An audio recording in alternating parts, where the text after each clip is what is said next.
Shalom Aleichem anak-anak. Bagaimana kabarnya hari ini? Pak Guru berharap kalian dalam keadaan yang baik, dalam keadaan yang sehat, dan penuh dengan sukacita.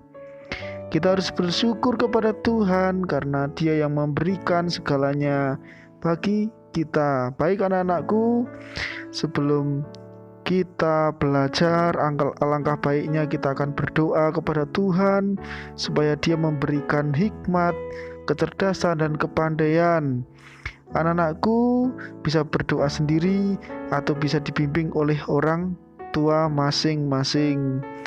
Saat ini kita akan belajar tentang menghormati orang yang lebih tua di lingkungan sekitar kita.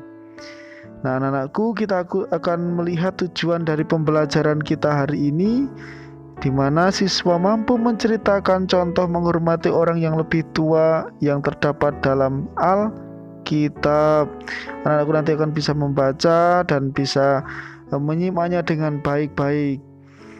Pada minggu yang lalu kita sudah belajar tentang menghormati orang tua. Melalui hukum Tuhan yang kelima, kita diperintahkan Tuhan untuk menghormati orang tua. Nah, hari ini kita akan belajar untuk menghormati orang yang lebih tua di sekitar kita.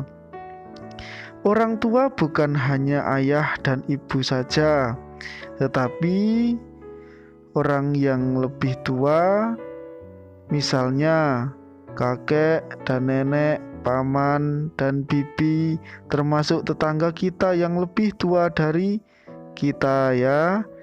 Anak-anakku, mari kita mengenal orang yang lebih tua di sekitar kita. Siapa saja ya? Di sini ada kakek, nenek. Siapakah mereka? Mereka adalah orang tua dari ayah dan ibu. Yang selanjutnya adalah paman dan bibi. Mereka adalah saudara dari ayah dan ibu kita. Selanjutnya adalah bapak ibu guru yang mendidik kita di sekolah. Yang selanjutnya ada contoh lagi ini, bapak RT. Mereka adalah yang memimpin di RT kita masing-masing. Mungkin ada kakak, ada saudara-saudara kita yang lebih tua dari kita. Nah, anak-anakku perlu paham bahwa ternyata kita akan belajar juga dari tokoh Alkitab yang dimana mereka menghormati orang tua dan bahkan gurunya. Siapa saja mereka? Anak-anakku bisa lihat, yaitu siapa ya? Oh ya, ini Paulus. Tokoh ini sangat terkenal ya anak-anakku. Anak-anakku bisa baca di Kisah Para Rasul pasal 22 ayat 1 sampai 22. Paulus berasal dari Tarsus. Paulus ini memiliki dua nama, yaitu Saulus. Dalam bahasa Ibraninya yaitu Saul, yang berarti yang diinginkan. Namun berganti nama menjadi Paulus, yang berasal dari bahasa Yunani Paulos, yang artinya kecil atau rendah hati. Dahulu Paulus adalah penganiaya jemaat Tuhan, namun akhirnya bertobat dan berjumpa dengan Tuhan Yesus. Paulus dibesarkan di Yerusalem dan dididik dengan teliti oleh gurunya yang bernama Gamaliel. Saulus setelah bertobat, dia sebagai pelayan Tuhan dan penginjil kepada orang non-Yahudi, yaitu kepada bangsa-bangsa di luar Yahudi. Selain menjadi pelayan Tuhan atau penginjil, Paulus juga seorang pembuat kemah. Anak-anakku harus paham ya. Nah, ternyata Paulus ini juga memiliki seorang murid yang bernama Timotius. Timotius ini sangat menghormati keluarganya. Anak-anakku bisa baca di dalam 2 Timotius pasal 1 ayat 3 sampai 18. Dan Timotius ini juga sangat menghormati gurunya.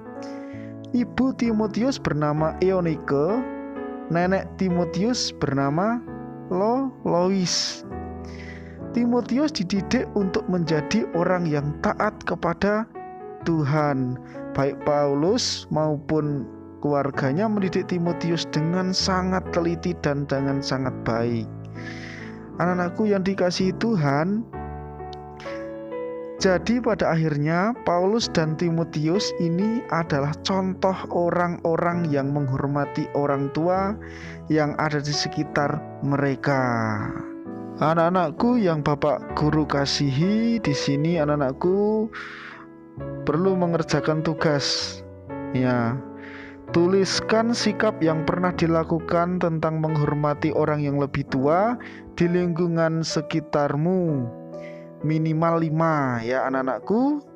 Nah, karena waktunya sangat terbatas sekali, karena kita sudah mengakhiri pembelajaran kita hari ini, kita akan bersama-sama berdoa. Pak Guru akan berdoa di sini, anak-anakku berdoa sendiri atau dibimbing oleh orang tua. Kita sudah mengakhiri pembelajaran hari ini. Anak-anakku tetap menjaga kesehatan, tetap belajar di rumah dengan baik. Jangan lupa terus menghormati orang tua, bahkan orang-orang yang ada di sekitar. Shalom Alaikum.